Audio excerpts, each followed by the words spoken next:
দশম শ্ৰেণী গণিতৰ ক্লাছলৈ সকলো ছাত্ৰ ছাত্ৰীক স্বাগতম জনাইছোঁ। আজি আমি আলোচনা কৰিবলৈ লৈছোঁ অনুশীলনী 3.5ৰ কুৱেশ্যন নাম্বাৰ 2ৰ অন্য তিনিটা গুৰুত্বপূৰ্ণ কুৱেশ্যন। প্ৰথম কুৱেশ্যনটো হ'ল পিৰ কি মানৰ বাবে px - y = 2 and 6x - twice y = 3 সমীকৰণযোৰৰ একমাত্ৰ সমাধান থাকিব। এতিয়া এই সমীকৰণযোৰৰ একমাত্ৰ সমাধান কেতিয়া থাকিব, অৰ্থাৎ p কি মান হ'লে একমাত্ৰ সমাধান থাকিব, আমি সেইটো উলিয়াব লাগিব। গতিকে একমাত্ৰ সমাধান থকাৰ যিটো চৰ্তটো আমি জানো যে a1 = a2 = b1 = b2 c1 c2। এতিয়া যদি এইটো নট ইকুৱেল হয় তেতিয়াই কি হৈছে, ইহঁতৰ এই সমীকৰণযোৰৰ একমাত্ৰ সমাধান থাকে। গতিকে আমি এতিয়া প্ৰথম এই কণ্ডিশ্যনটোত পেলাই p এইকেইটা আমি লিখি লওঁ। এতিয়া এক্সৰ সহগ কি p, গতিকে a1 কি হ'ব p। ছাত্ৰ ছাত্ৰীসকলে এইবোৰ এনেকৈ পাতি ল'ব পাৰে কাষত কাৰোবাৰ খেলি মেলি হ'লে, যে a1 = p, নেক্সট আহিলে a2 = 6, b1 = 6, b2 = -2, c1 হ'ল 2, c2 হ'ল 3। সমীকৰণটো এতিয়া লিখি লওঁ, px - y = 2, 6x - twice y = 3। এতিয়া এই সমীকৰণ দুটাৰ পৰা আমি এই কণ্ডিশ্যনটো কি হয় চাই লওঁ। এতিয়া প্ৰথমতে আহিলে a1 a2, গতিকে a1ৰ ঠাইত আছে p, a2ৰ ঠাইত আছে 6। নেক্সট আহিলে b1 b2, b1ৰ ঠাইত আছে -1, b2ৰ ঠাইত আছে -2। নেক্সট আহিলে c1 c2, গতিকে 2, নেক্সট আহিলে 3। এতিয়া আমি ইয়াত কি কৰিম, যিহেতু আমি ইয়াত ক্ৰছ মাল্টিপ্লিকেশ্যন কৰি উলিয়াব লাগিব। এতিয়া p / 6 = আমি কেঞ্চেল কৰি দিলোঁ, এফালে থাকিলে 1/2। এতিয়া আমি এইটো ক্ৰছ মাল্টিপ্লিকেশ্যন কৰিলে কি হ'ব, টুৱাইচ p = 6, গতিকে p কিমান হ'ব, 6 / 2 মানে 3। গতিকে p মান কি হ'ব, 3। এতিয়া p মান 3 আমি এই যিটো কণ্ডিশ্যন পাইছোঁ এইটো কণ্ডিশ্যনত আমি বহাই লওঁ, মানে a1 a2 not equal b1 b2 হয় নহয়, আমি চাই লওঁ। p ঠাইত আমি কি পাতিলোঁ, 3 পাতিলোঁ, এফালে আহিলে 6 = 1/2 = 2/3। এতিয়া এইটো কি হ'ব, 1/2 কটাকটি কৰিলে হ'ব 1/2, নেক্সট আহিলে 2/3। এতিয়া আমি কি দেখিলোঁ যে ইয়াত আমাক কৈছে যে p কি মানৰ বাবে px - y = 2, 6x - twice y = 3 সমীকৰণযোৰৰ একমাত্ৰ সমাধান থাকিব। এতিয়া p যদি মান 3 হয় তেতিয়া আমি কি দেখিলোঁ, ইয়াৰ সমাধান আছে জানো, যিটো সমাধান নাই। ইয়াৰ সমাধান থাকিবলৈ হ'লে কি হ'ব লাগিব, যদি p মান এতিয়া 3 হয় তেতিয়াহ'লে কি হ'ব, এই সমীকৰণটোৰ সমাধান নাই। গতিকে আমি লিখিব লাগিব যে p = 3, মানে p মান 3ৰ বাহিৰে, যদি p মান 3 নহয়, 3ৰ বাহিৰে সকলো স্বাভাৱিক সংখ্যা থাকিলে কি হৈছে, ইয়াৰ এই সমীকৰণটোৰ একমাত্ৰ এটা নিৰ্দিষ্ট সমাধান থাকিব। গতিকে এই প্ৰশ্নটোৰ উত্তৰ আমি এনেকৈ লিখিব লাগিব, আনচাৰ মনত ৰাখিবা তোমালোকে। নেক্সট আমি কুৱেশ্যন নাম্বাৰ 2টো আলোচনা কৰোঁ। নেক্সট কুৱেশ্যনটো কেৰ মান নিৰ্ণয় কৰা যাতে তলৰ ৰৈখিক সমীকৰণযোৰৰ কোনো সমাধান নাথাকে। এতিয়া ৰৈখিক সমীকৰণ এযোৰৰ কেতিয়া সমাধান নাথাকে সেই কথাটো আমি জানো, আকৌ কেতিয়া নাথাকে আমি চাই লওঁ। a1 a2 = b1 b2 = c1 c2। যদি a1 a2 = b1 b2 হয় আৰু এইটো যদি নট ইকুৱেল হয় তেতিয়া আমি জানো যে কি ৰৈখিক সমীকৰণযোৰৰ কোনো সমাধান নাথাকে। গতিকে k মানটো আমি ইয়াত উলিয়াব লাগে। গতিকে k মানৰ কাৰণে আমি কি কৰিম, a1 a2 আমি লিখিছোঁ thrice k + 1। a1 a2 কি হ'ব, thrice k + 1, গতিকে a1ৰ ঠাইত পাতিম আমি thrice k + 1। নেক্সট a2ৰ ঠাইত পাতিম আমি k² + 1। নেক্সট আহিলে b1 b2 y সহগকেইটা আমি চাওঁ। b1ৰ ঠাইত আছে 3, b2ৰ ঠাইত আছে k - 2। Next c1 c2 -2 and -5, গতিকে মাইনাছ থাকিলে এইটো আমি কেঞ্চেলেই কৰিব পাৰোঁ। এতিয়া আমি আকৌ ক্ৰছ মাল্টিপ্লিকেশ্যন কৰিম। গতিকে কেনেকৈ কৰিম, thrice k + 1 k - 2। নেক্সট আহিলে 3k²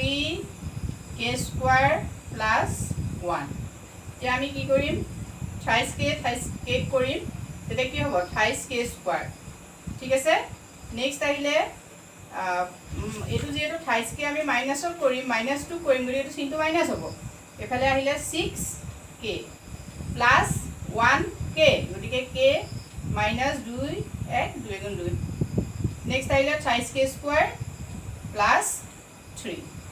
এতিয়া আমি চাওঁ thrice k square is equal thrice k square এই দুইটা প্লাসৰ সংখ্যা যেটো সমান চিহ্নৰ ইফালে আছে এটো যদি আমি এফালে লৈ আহো তেতিয়া কি হ'ব এটো মাইনাস হ'ব গতিকে আমি thrice k square এটা কাটি দিলো কাটি দিলত ইয়াত কি থাকিলে আমাৰ -6k + k গতিকে আমি এটো কি কৰিম -5k নেক্সট 3 টু কাফালে আমি 2 টু লৈ যাও 3 এফালে -2 আছে গতিকে এফালে গল কিমান হল +2 হল ইজ ইকুৱেল কি হ'ব এতিয়া -5k is equal 5 গতিকে আমি কি পাতিম k is equal -5 divided by 5 is equal হল -1 এতিয়া আমি দেখিলো যে k এর মান কিমান পালো আমি -1 গতিকে k এর মান -1 আমি ইয়াত বহুৱাই চাও এটো কিমান হ'ব thrice k k জায়গাত আমি কি বহালো -1 +1 নেক্সট k স্কয়ার কিমান হ'ব -1 স্কয়ার +1 is equal 3 k কিমান -1 -2 এতিয়া আমি কি পালো ইয়াত চাওচোন thrice 3 into -1 গতিকে 3 -3 +1 next 1 +1 next 3 এটো মাইনাসে প্লাস হ'ব 3 -3 এতিয়া আমাৰ কি হ'ল -3 এটো 1 গতিকে ইয়াত থাকিলে আমাৰ -2 ইয়াত থাকিলে 2 ইয়াত থাকিলে 3 ইয়াত থাকিলে -3 এইটা যে আমি ক্যান্সেল করুম কি হ'ব -1 is equal -1 হ'ব এতিয়া আমি কি দেখিলো যে ইয়াত সমাধান এটো যেটো -1 এটো -1 means কি a1 a2 is equal b1 b2 সমান হ'ব গতিকে এটো ইকুৱেল নট ইকুৱেল টু আমি সাবই না লাগে যদি তোমালকে পাতিছোৱা দেখিবা ন এটো তো নট ইকুৱেল হৈ আছে যেটো 2/5 গতিকে আমাক কি লাগে যে k এর মান নিৰ্ণয় কৰা যাতে তলৰ ৰৈখিক সমীকৰণৰ কোনো সমাধান নাথাকে অৰ্থাৎ k এৰ মান যদি -1 হয় তেতিয়া হলে ৰৈখিক সমীকৰণৰ কোনো সমাধান নাথাকে গতিকে তিনে উজু হয় ছাত্ৰ-ছাত্ৰীসকলে প্ৰেক্টিস কৰিবা নেক্সট কোৱেশ্চন আমি 2 নম্বৰৰ যেটো লাষ্ট কোৱেশ্চন 5 ৰ কোৱেশ্চনটো চাও m ৰ মান নিৰ্ণয় কৰা যাতে তলৰ ৰৈখিক সমীকৰণৰ অসীম সমাধান থাকে এতিয়া আমি ৰৈখিক সমীকৰণৰ অসীম সমাধান কেতিয়া থাকে শৰ্তটো আকৌ আমি চাও কেতিয়া থাকে a1 is equal a2 is equal b1 a1 divided by a2 is equal b1 b2 next আহিলে c1 c2 যদি এই তিনিটা কি হয় ইকুৱেল হয় তেতিয়া হলে কি হৈছে ইহঁতৰ ৰৈখিক সমীকৰণৰ অসীম সংখ্যক সমাধান থাকে গতিকে আমি এতিয়া আকৌ এনেকে সহগ বিলাক বহাই দিও x ৰ সহগ কিমান আছে m গতিকে তোমালোকে এটো উলিয়াই লবা নিজে ধুনিয়াকে এই কাষত লিখি লবা আগতে মই দেখুৱাই দিয়াৰ দৰে গতিকে a1 হল m নেক্সট আহিলে a2 হল কিমান 16 নেক্সট আহিলে b1 4 আৰু b2 হল m নেক্সট আহিলে c1 m - 4 c2 হল m ঠিক আছে এতিয়া আমি আকৌ ইহঁতক ক্রস মাল্টিপ্লিকেশন কৰিম তেতিয়া কি হ'ব m m এটা আমি প্ৰথম পাতি লওঁ এনেকে পাতি লবও পাৰো 4m এতিয়া আমাৰ কি হ'ব m m মানে m স্কয়াৰ নেক্সট আহিলে 4 * 16 কিমান হ'ব 64 গতিকে m স্কয়াৰটো আমি কেনেকৈ উলিয়াম m স্কয়াৰ = এটো কি হ'ব √64 √64 means 8 মানে m = কিমান পালো আমি 8 পালো ঠিক আছে এতিয়া আমি কি কৰো m ৰ মান বিলাক ইয়াত বহুৱাই চাও এই কন্ডিশনটো ফুলফিল হৈছে নে না গতিকে m ৰ মান কিমান আছে প্ৰথমতে আমি m ৰ মান বহালো 8 এফালে আহিলে 16 এফালে বহালো 4 এফালে হল m ৰ 8 এপিনে বহালো 8 - 4 ইয়াত থাকিলে m ৰ 8 এটা কি হ'ব 8 দুগুণ 16 যেহেতু 1/2 এটো হল 4 8 4 8 গতিকে 1/2 গতিকে আমি কি পালো যে যদি m ৰ মান 8 হয় তেতিয়ালে কি হ'ব এই ৰৈখিক যি সমীকৰণবোৰ দিছে সেই সমীকৰণবোৰৰ সমাধান নাথাকিব গতিকে এনেকৈ আমি অতি সহজেই কি কৰিব পাৰো এই অংকবিলাক সমাধান কৰিব পাৰো গতিকে তোমালোকে যিমান পাৰা প্ৰেক্টিস কৰিবা আৰু আমি ইয়াৰ পাছৰ অংকখিনি কৰিবলৈ চেষ্টা কৰিম গতিকে ভিডিঅ'বিলাক একেৰাহে চাই থাকিবা আৰু যিসকল উপকৃত হৈছা তেওঁলোকে কমেন্ট কৰি জনাবা আৰু যিসকলে প্ৰথমবাৰৰ বাবে আজি এই ভিডিঅ'টো চাইছা তেওঁলোকে মোৰ ভিডিঅ'টো চেনেলটো সাবস্ক্ৰাইব কৰিবলৈ নাপাহৰিবা থ্যাংক ইউ